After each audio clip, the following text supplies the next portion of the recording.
नमस्कार. जय महाराष्ट्र. मी डॉक्टर अनिल फळे. अन्न व औषध प्रशासन मंत्री नरहरी झिरवाळ यांनी पत्रकारांना संबोधित केलं अखेर.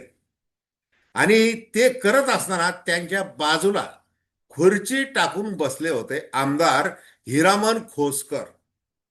काल देवगिरी बंगल्यावर जी राष्ट्रवादी काँग्रेसची बैठक झाली त्यामध्ये या दोघांची झाडाझडती घेण्यात आलेली आहे.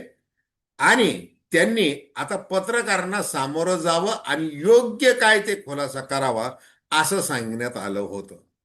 आणि महत्वाचं म्हणजे मुख्यमंत्री देवेंद्र फडणवीस किंवा राष्ट्रवादी काँग्रेसमधले दोन नेते यांनी कुणीही आपल्या विरुद्ध असा काही बनाव केलेला नाही हे आवर्जून सांगा असं झिरवाळांना सांगण्यात आलं होतं. त्याप्रमाणे ते बोलते झालेले आहेत. दुसरीकडे हिरामन खोसकर यांनी देखील आपण बैठकीला वाहतूक खोळंबा झाल्यामुळं उशिरा पोहोचलो, परंतु आपण वरिष्ठ नेत्यांशी आणि उपमुख्यमंत्री सुनेत्रा पवार यांची जरूर भेट घेतली हे सांगितलं. एकूणच काय, राष्ट्रवादी काँग्रेसमध्ये आता अजिबातच आलबेल नाही. सुप्रिया सुळे दिल्लीमध्ये बसून पत्रकारांना सांगतात की मोठ्या कष्टातून झिरवाळ यांनी आपलं राजकीय अस्तित्व निर्माण केलेलं आहे प्रभावीपणे. ते कुठल्या मॅनेजमेंट कोट्यातून आलेले नाहीत हे त्यांनी अधोरेखित केलं.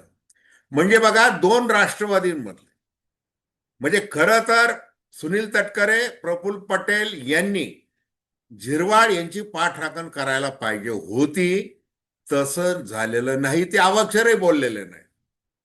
मात्र शरदचंद्र पवार राष्ट्रवादीच्या खासदार सुप्रिया सुळे बोललेल्या आहेत. एकूण काय, त्या संबंधी आपण थेट विश्लेषण करतो. दर्शकांना विनंती की चॅनल सबस्क्राईब करावं, सबस्क्राईबचं बटन दाबावं आणि आपली प्रतिक्रिया बिनधास्तपणे नोंदवावी. एक तटस्थ भूमिकेतून स्वतंत्र पत्रकारिता म्हणून सर्वसामान्यांच्या दृष्टिकोनातून आपण चर्चा करत असतो. हे बघा, नरहरी झिरवाळ यांच्या कार्यालयामध्ये जे दुसऱ्या मजल्यावर आहे तिथे धाड टाकण्यात आली. लुचपत प्रतिबंधक अधिकारी तिथं पोहोचले आणि रवींद्र त्या क्लार्कला त्यांनी ताब्यात घेतलं. 50,000मध्ये सौदा झाला होता. 35,000 रुपये रोख घेताना त्याला पकड. आता एवढं मोठं मंत्रालय म्हणजे जसं आता हिरामन खोसकर यांनी सांगितलं की झिरवाळ हे आदिवासी मंत्री आहेत, आदिवासींचे आमचे नेते आहेत, अतिशय गरिबीतून वर आलेले आहे, त्यांचं राजकीय जीवन मोठं आहे आणि ते 30-35 हजार रुपयांची लाच आणि अशा प्रकारे कसं काय होऊ शकतं. आता खोसकर असं म्हणाले की माझ्याकडे 4-5 पी आहेत, त्यांच्याकडे झिरवाळ यांच्याकडे 45 लोकांचा स्टाफ आहे. आता त्याच्यामध्ये जर एखादा क्लार्कनी किंवा पीएनी असं काही केलं तर थेट झिरवाळांना कसं जबाबदार धरता येईल बरं, असं खोसकर म्हणालेलं आहे. आणि स्वतः झिरवाळ यांनी जो काही खुलासा त्यांना सांगण्यात आला होता त्याप्रमाणे त्यांनी केलेला. इकडे बातम्या काय आल्या, बारामतीमध्ये ज्या वेळेला अजित पवारांचं दुर्दैवी निधन झालं तेव्हा तात्काळ आपले अश्रू आवरत असतानाच झिरवाळ हे बोलून मोकळे झाले, मनातलं बोलून मोकळे झाले की आता बस झालं. आता अशा संकट समयी हे दोन्ही राष्ट्रवादी काँग्रेस एकत्र आलं पाहिजे आणि सुनेत्रा पवार यांच्याकडे नेतृत्व दिलं पाहिजे असं ते बोलले. आता हे जे त्यांचं विधान आहे हे त्यांना आज अडचणीत आणतंय आणि ते कुणामुळे अडचणीत आलेले ते काही वेगळं सांगायची गरज नाही. सुनील तटकरे, प्रफुल्ल पटेल यांना ते काही ऐकवलं गेलेलं नाही, त्यामुळे त्यांनी त्यांना समज दिलेली आहे. आणि योगायोग म्हणजे ना खाऊंगा ना खाणे दूंगा हे जे पंतप्रधान नरेंद्र मोदी यांचं जे वाक्य आहे त्याप्रमाणे आपण वागलं पाहिजे असं कधी कधी मुख्यमंत्री देवेंद्र फडणवीस यांना वाटतं. मग आता मंत्रालय त्यांचं, मंत्री त्यांचे, सरकार महायुतीचं, राष्ट्रवादी काँग्रेस एक प्रमुख घटक, त्याचा मंत्री, त्याचा लिपिक लाच घेतोय म्हटल्यावर ताबडतोब धाड टाकली गेली. आणि मग हे नेमकं झिरवाळांच्या बाबतीत का झालं अशी चर्चा आहे. हे केले कुणी, करवलं कुणी, हे सगळं आहे. आणि झिरवाळ नेमके त्यावेळेला कुठं होते तर ते होते दिल्ली. मग 2 दिवस ते काही कोणाशी बोलले नाही.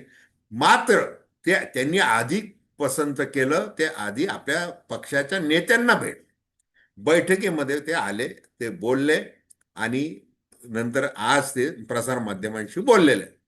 एकूण काय, की आता झिरवाळ यांना खूप विलिनीकरण विलिनीकरण असं आवडायला लागलेलं जर असेल आणि त्यांचा काही जर त्यांचा डोक्यामध्ये जर त्यांचे काही तसे विचार चालत असतील, तर अशी व्यक्ती, भले ती 3-4 वेळेला आमदार झालेली, पक्षाची एकनिष्ठ राहिलेली आहे, शरद पवारांच्या सांगण्यावरून त्यांनी अनेकदा निवडणुका लढवलेल्या आहेत, ते अजितदादा पवार यांच्या गटामध्ये आलेले आहेत, विधानसभेचे ते उपाध्यक्ष देखील राहिलेले आहेत. हे सगळं आहे. मग आता ते आपल्याला अडचणीत ठरू शकतात.